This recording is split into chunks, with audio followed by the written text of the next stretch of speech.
Gentlemen, welcome to the afternoon session of the opening day today, the 11th of September, 1893. We now introduce... Off with the tape off.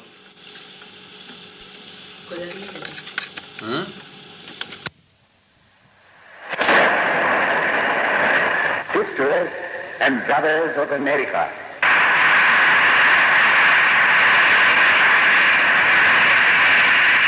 it fills my heart with joy unspeakable to rise in response to the warm and cordial welcome which you have given us.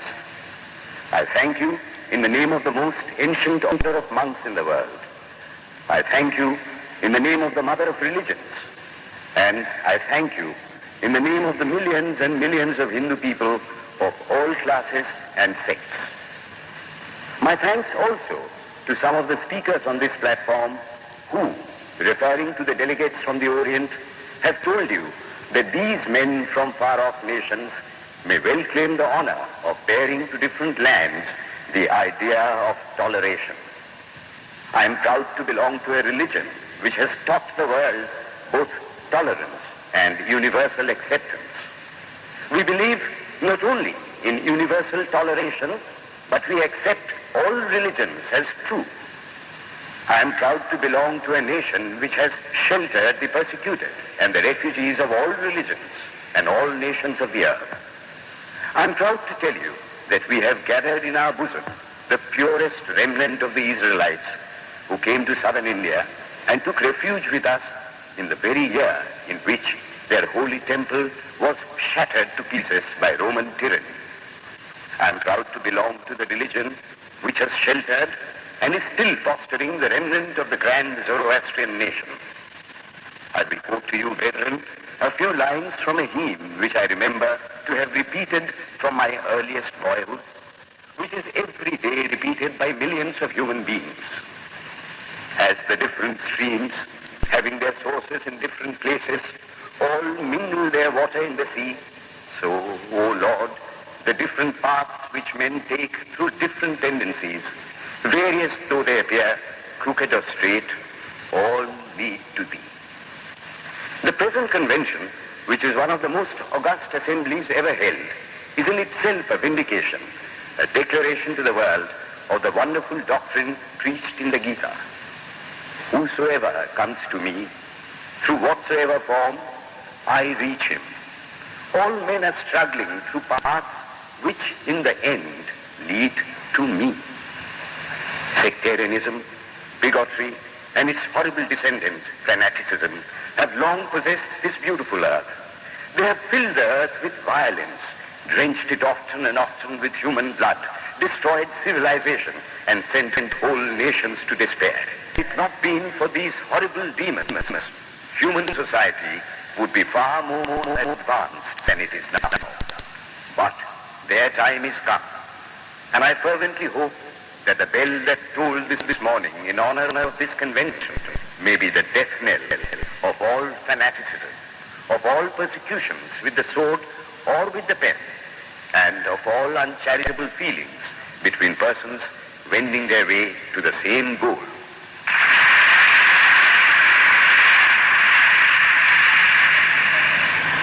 Ladies and gentlemen, on the agenda for today, the 15th of September, 1893, a galaxy of eminent speakers are scheduled to address us, and it gives us great pleasure to once again invite Swami Vivekananda to speak. His subject for today, Why We Disagree. I will tell you a little story.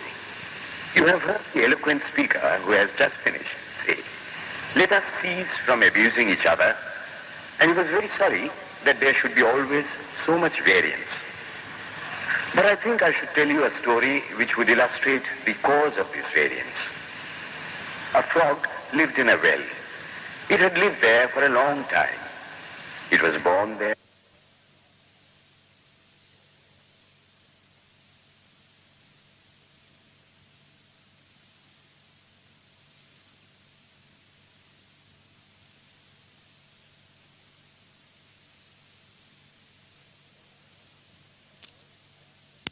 Of all the worms and bacilli that lived in it, with an energy that would do credit to our modern bacteriologists.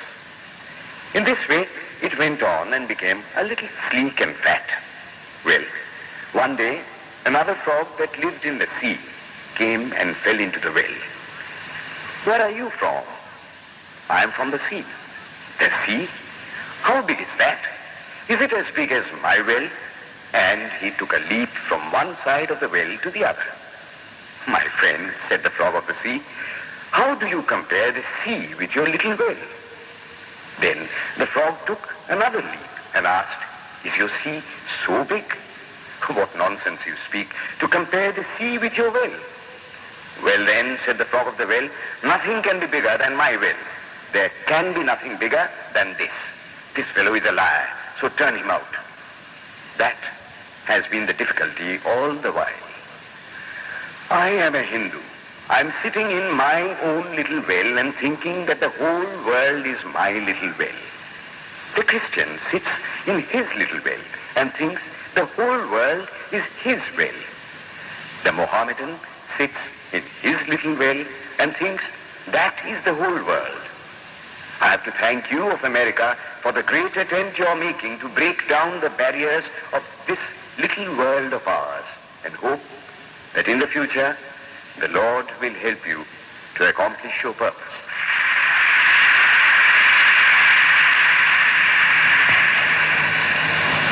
Delegates and friends, today, the 19th of September, 1893, is the 9th day of the World's Parliament of Religions. We have had the privilege of listening to many distinguished speakers from the world over address us on a variety of subjects. The time is at hand to now listen to the great monk from India, Swami Vivekananda, read his paper on Hinduism. Ladies and gentlemen, Swami Vivekananda. From the high spiritual flights of the Vedanta philosophy, of which the latest discoveries of science seem like echoes, to the low ideas of idolatry with its multifarious mythology, the agnosticism of the Buddhists and the atheism of the Jains, each and all have a place in the Hindu's religion. Where then, the question arises, where is the common center to which all these widely diverging radii converge? Where is the common basis upon which all these seemingly hopeless contradictions rest? And this is the question I shall attempt to answer. The Hindus have received their religion through revelation, the Vedas. They hold that the Vedas are without beginning and without end. It may sound ludicrous to this audience how a book can be without beginning or end. But by the Vedas, no books are meant. They mean the accumulated treasury of spiritual laws discovered by different persons in different times. Just as the law of gravitation existed before its discovery and would exist if all humanity forgot it, so is it with the laws that govern the spiritual world. The moral, ethical, and spiritual relations between soul and between individual spirits and the Father of all spirits were there before their discovery and would remain even if we forgot them. The discoverers of these laws are called rishis, and we honor them as perfected beings. I'm glad to tell this audience that some of the very greatest of them were women. Here it may be said that these laws, as laws, may be without end, but they must have had a beginning. The Vedas teach us that creation is without beginning or end. Science is said to have proved that the sum total of cosmic energy is always the same. Then, if there was a time when nothing existed, where was all this manifested energy? Some say it was in a potential form in God. In that case, God is sometimes potential and sometimes kinetic, which would make him mutable. Everything mutable is a compound, and everything compound must undergo that change which is called destruction. So, God would die, which is absurd. Therefore, there never was a time when there was no creation. If I may be allowed to use a simile, Creation and creator are two lines without beginning and without end, running parallel to each other. God is the ever-active providence by whose power systems after systems are being evolved out of chaos, made to run for a time and again destroyed. This is what the Brahmin boy repeats every day. The sun and the moon the Lord created like the suns and moons of previous cycles. And this agrees with modern science. Here I stand, and if I shut my eyes and try to conceive my existence, I, what is the idea before me? The idea of a body. Am I then nothing but a combination of material substances? The Vedas declare, no. I am a spirit living in a body. I am not the body. The body will die, but I shall not die. Here am I in this body. It will fall, but I shall go on living. I had also a past. The soul was not created, for creation means a combination, which means a certain future dissolution. If then the soul was created, it must die.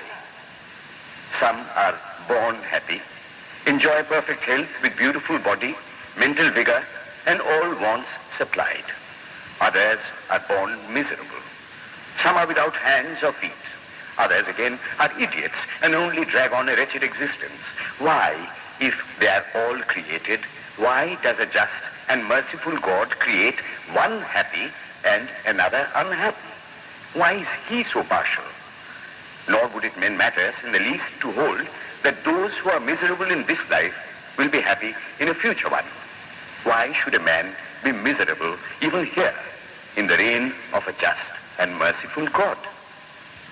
In the second place, the idea of a creator God does not explain the anomaly, but simply expresses the cruel fiat of an all-powerful being. There must have been causes then, before his birth, to make a man miserable, and those were his past actions.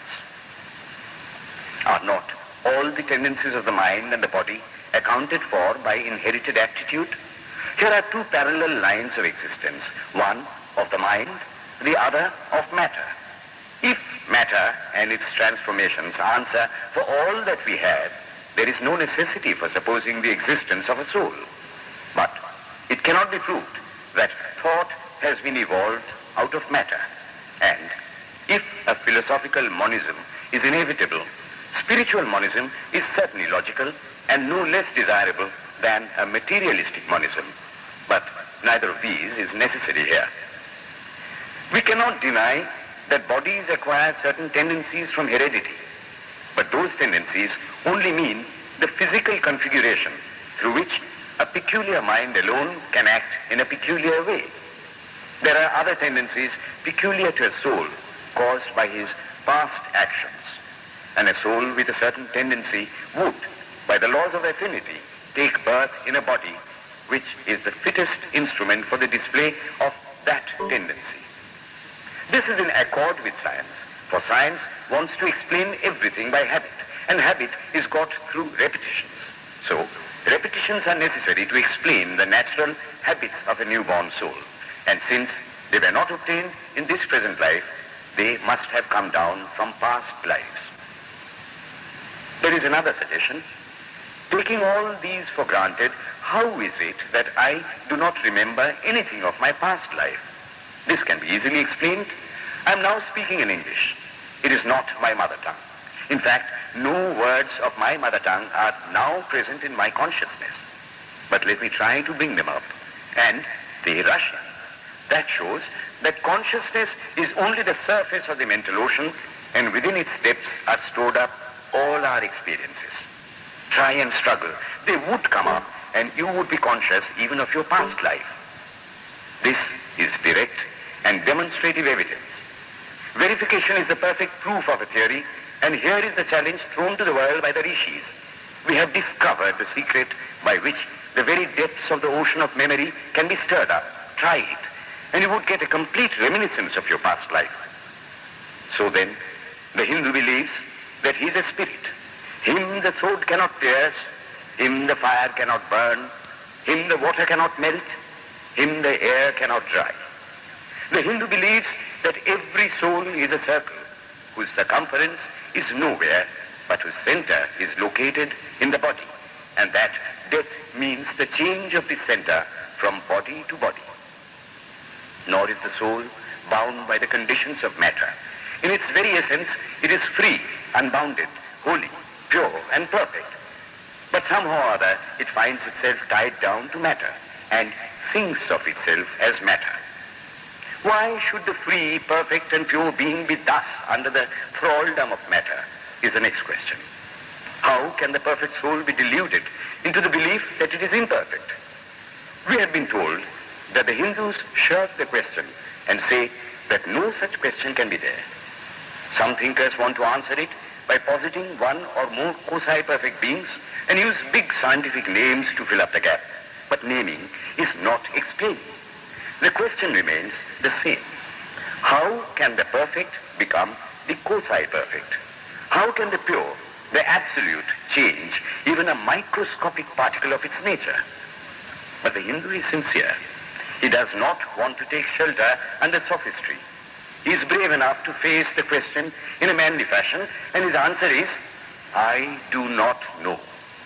I do not know how the perfect being, the soul, came to think of itself as imperfect, as joined to and conditioned by matter. But the fact is a fact for all that. It is a fact in everybody's consciousness that one thinks of oneself as the body. The Hindu does not attempt to explain why one thinks one is the body. The answer, that it is the will of God, is no explanation. This is nothing more than what the Hindu says. I do not know. Well then, the human soul is eternal and immortal, perfect and infinite, and death means only a change of center from one body to another. The present is determined by our past actions, and the future by the present. The soul will go on evolving up or reverting back from birth to birth and death to death. But here is another question. Is man a tiny boat in a tempest, raised one moment on the foamy crest of a billow and dashed down into a yawning chasm the next, rolling to and fro at the mercy of good and bad actions, a powerless, helpless wreck in an ever-raging, ever-rushing, uncompromising current of cause and effect, a little moth placed under the wheel of causation, which rolls on, crushing everything in its way, and waits not for the widow's tears or the orphan's cry? The heart thinks at the idea. Yet, this is the law of nature. Is there no hope? Is there no escape? Was the cry that went up from the bottom of the heart of despair. It reached the throne of mercy, and words of hope and consolation came down and inspired a Vedic sage, and he stood up before the world and in trumpet voice proclaimed the glad tidings. Hear ye, children of immortal bliss, even ye that reside in higher spheres. I have found the Ancient One who is beyond all darkness, all delusion. Knowing him alone, you shall be saved from death over again. Children of immortal bliss. What a sweet, what a hopeful name. Allow me to call you, brethren, by that sweet name, heirs of immortal bliss. Yea, the Hindu refuses to call you sinners. We are the children of God, the sharers of immortal bliss, holy and perfect beings. Ye divinities on earth, sinners, it is a sin to call a man so. It is standing libel on human nature.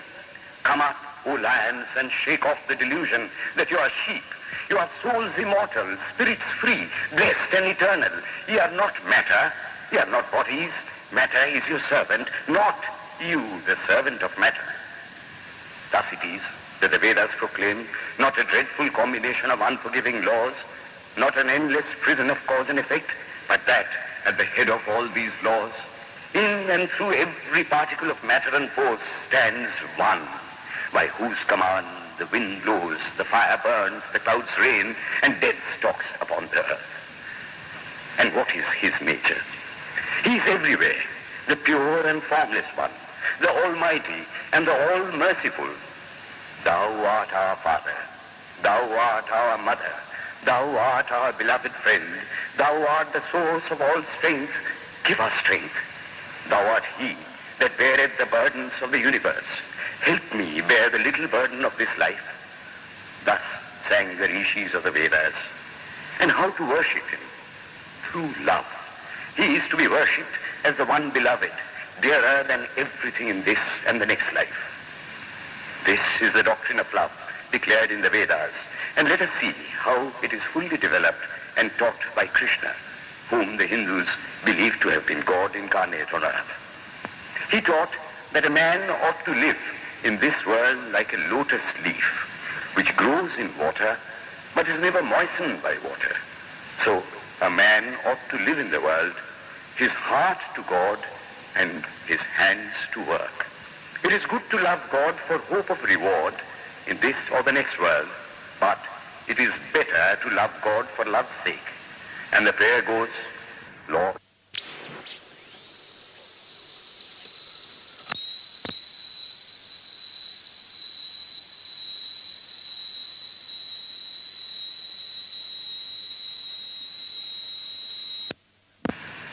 one of the disciples of Krishna, the then Emperor of India, was driven from his kingdom by his enemies and had to take shelter with his queen in a forest in the Himalayas.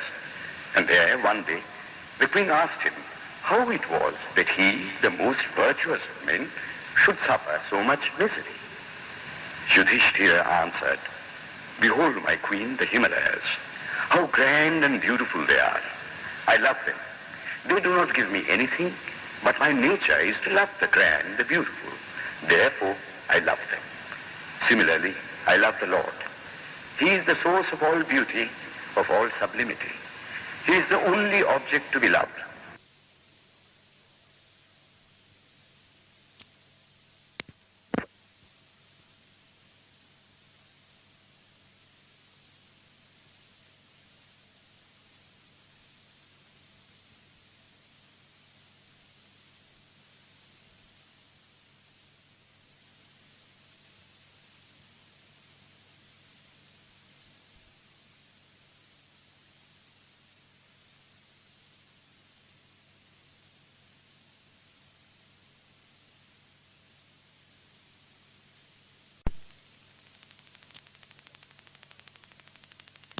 Of his mercy. How does that mercy act? He reveals himself to the pure heart. The pure and the stainless see God. Yea, even in this life. Then and then only, all the crookedness of the heart is made straight. Then all doubt ceases. He is no more the freak of a terrible law of causation. This is the very center, the very vital conception of Hinduism. The Hindu does not want to live upon words and theories. If there are existences beyond the ordinary, sensuous existence, he wants to come face to face with them. If there is a soul in him which is not matter, if there is an all-merciful universal soul, he will go to him direct. He must see him, and that alone can destroy all doubts.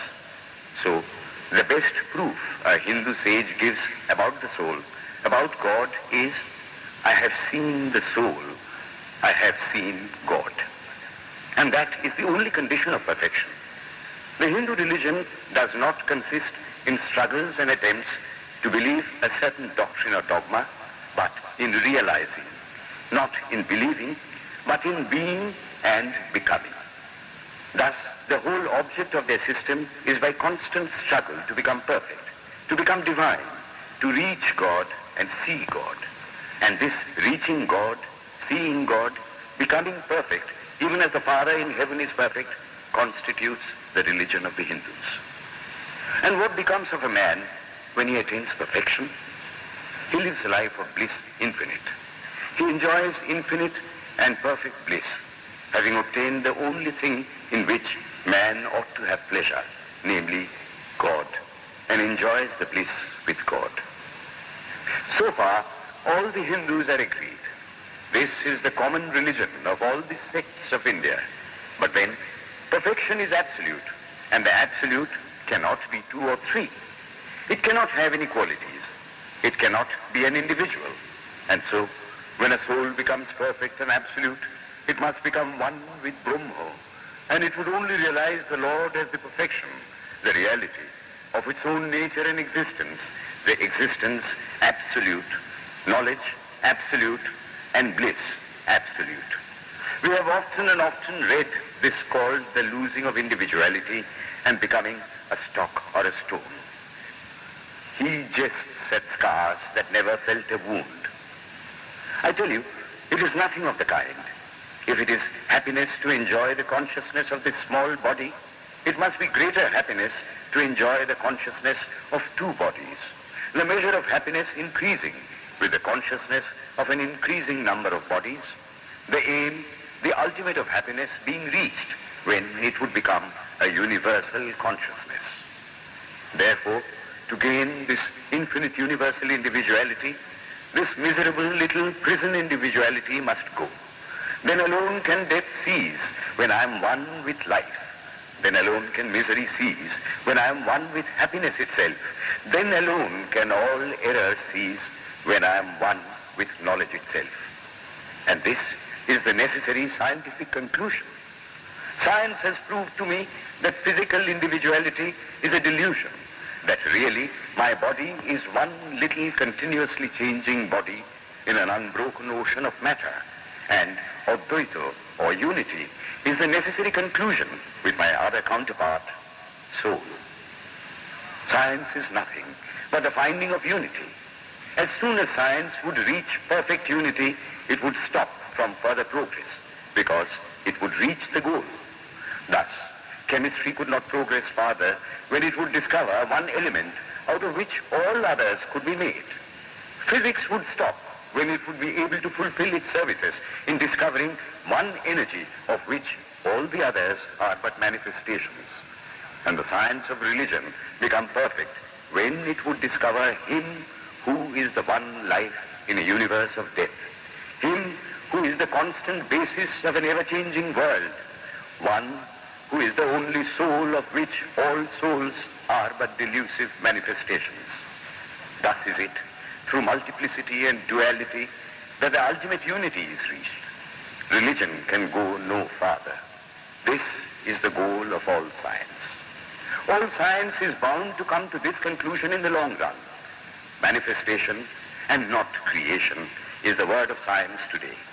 And the Hindu is only glad that what he has been cherishing in his bosom for ages is going to be taught in more forcible language and with further light from the latest conclusions of science. Descend we now from the aspirations of philosophy to the religion of the ignorant. At the very outset, I may tell you that there is no polytheism in India.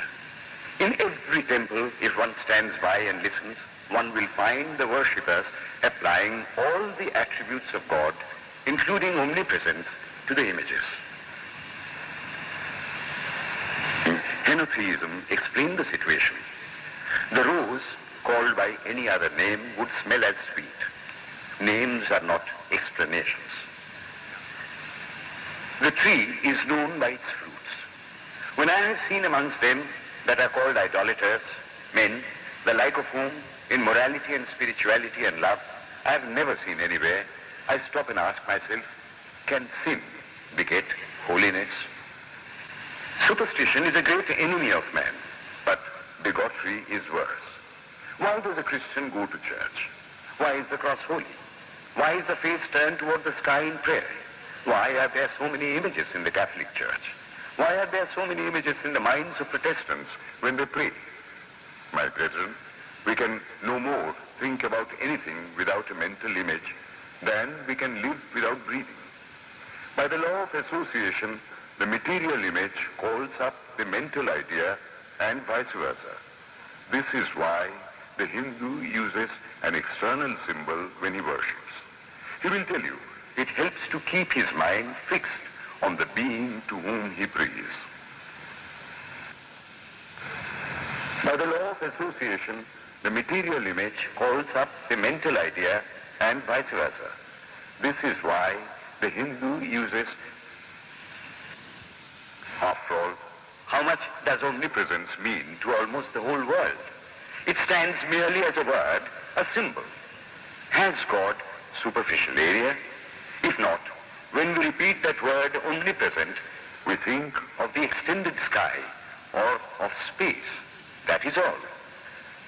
As we find that somehow or other, by the laws of our mental constitution, we have to associate our ideas of infinity with the image of the blue sky or of the sea, so we naturally connect our idea of holiness with the image. Him the sun cannot express, nor the moon, nor the stars. The lightning cannot express him, nor what we speak of as fire. Through him they shine. But he does not abuse anyone's idol or call its worship sin. He recognizes in it a necessary stage of life. The child is father of the man.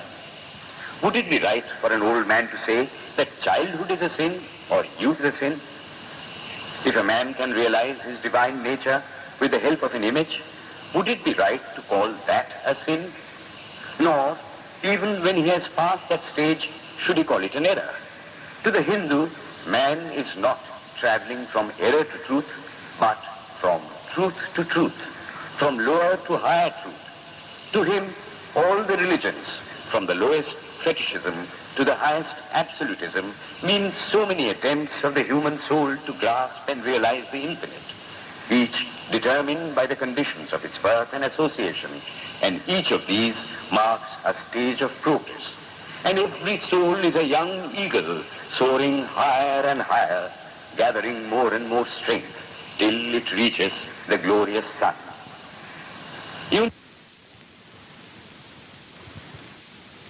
From the lowest fetishism to the highest absolutism means so many attempts of the human soul to grasp and realize the infinite, each determined by the conditions of its birth and association, and each of these marks a stage of progress. And every soul is a young eagle soaring higher and higher, gathering more and more strength, till it reaches the glorious sun. Unity in variety is the plan of nature, and the Hindu has recognized it. Every other religion lays down certain fixed dogmas and tries to force society to adopt them. It places before society only one coat which must fit Jack and John and Henry all alike. If it does not fit John or Henry, he must go without a coat to cover his body. The Hindus have discovered that the absolute can only be realized or thought of or stated through the relative. And the images, crosses and crescents are simply so many symbols, so many pegs to hang spiritual ideas on. It is not that this help is necessary for everyone, but those that do not need it have no right to say that it is wrong, nor is it compulsory in Hinduism. One thing I must tell you, idolatry in India does not mean anything horrible. It is not the mother of harlots. On the other hand, it is the attempt of undeveloped minds to grasp high spiritual truths. The Hindus have their faults, they sometimes have their exceptions, but mark this, they are always for punishing their own bodies and never for cutting the throats of their neighbors. If the Hindu fanatic burns himself on the fire, he never lights the fire of inquisition, and even this cannot be laid at the door of his religion any more than the burning of witches can be laid at the door of Christianity. To the Hindu then, the whole world of religions is only a traveling, a coming up of different men and women through various conditions and circumstances to the same goal. Every religion is only evolving a God out of the material man, and the same God is the inspirer of all of them. Why then are there so many contradictions? They are only apparent, says the Hindu. The contradictions come from the same truth, adapting itself to the varying circumstances of different natures.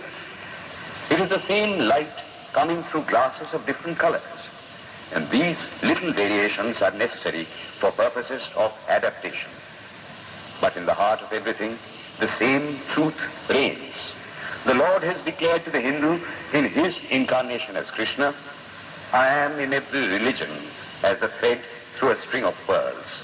Wherever thou seest extraordinary holiness and extraordinary power raising and purifying humanity, know thou that I am there. And what has been the result? I challenge the world to find throughout the whole system of Sanskrit philosophy any such expression as that the Hindu alone will be saved and not others. Says Vyasa, we find perfect men even beyond the pale of our caste and creed. One thing more, how then can the Hindu, whose whole fabric of thought centers in God, believe in Buddhism, which is agnostic, or in Jainism, which is atheistic? The Buddhists or the Jains do not depend upon God, but the whole force of their religion is directed to the great central truth in every religion, to evolve a God out of man. They have not seen the Father, but they have seen the Son. And he that hath seen the Son hath seen the Father also. This, brethren, is a short sketch of the religious ideas of the Hindus. The Hindu may have failed to carry out all his plans, but if there is ever to be a universal religion, it must be one which will have no location in place or time, which will be infinite like the God it will preach, and whose sun will shine upon the followers of Krishna and of Christ, on saints and sinners alike, which will not be Brahminic or Buddhistic, Christian or Mohammedan, but the sum total of all these, and still have infinite space for development, which in its Catholicity will embrace in infinite arms and find a place for every human being, from the lowest groveling savage, not far removed from the brute, to the highest man towering by the virtues of his head and heart almost above humanity, making society stand in awe of him. And doubt, it will be a religion which will have no place for persecution or intolerance in its polity, which will recognize divinity in every man and woman, and whose whole scope, whose whole force will be centered in aiding humanity to realize its own true divine nature. May he, who is the Brahma of the Hindus, the Ahura Mazda of the Zoroastrians, the Buddha of the Buddhists, the Jehovah of the Jews, the Father in heaven of the Christians, give strength to you to carry out your noble idea. The star arose in the east. It traveled steadily towards the west, sometimes dimmed and sometimes effulgent, till it made a circuit of the world. And now it is again rising on the very horizon of the east, the borders of the sun pole, 1,000-fold more effulgent than it ever was before.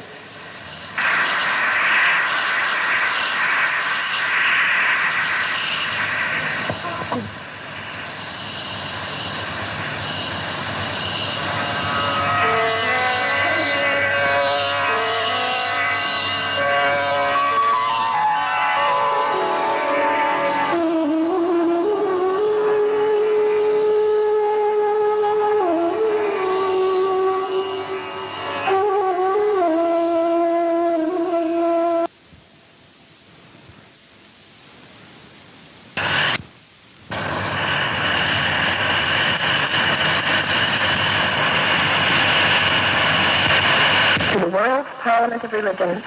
Ladies and gentlemen, welcome to the afternoon session of the opening day today, the 11th of September, 1893. We now introduce... Off with the tape off. Huh?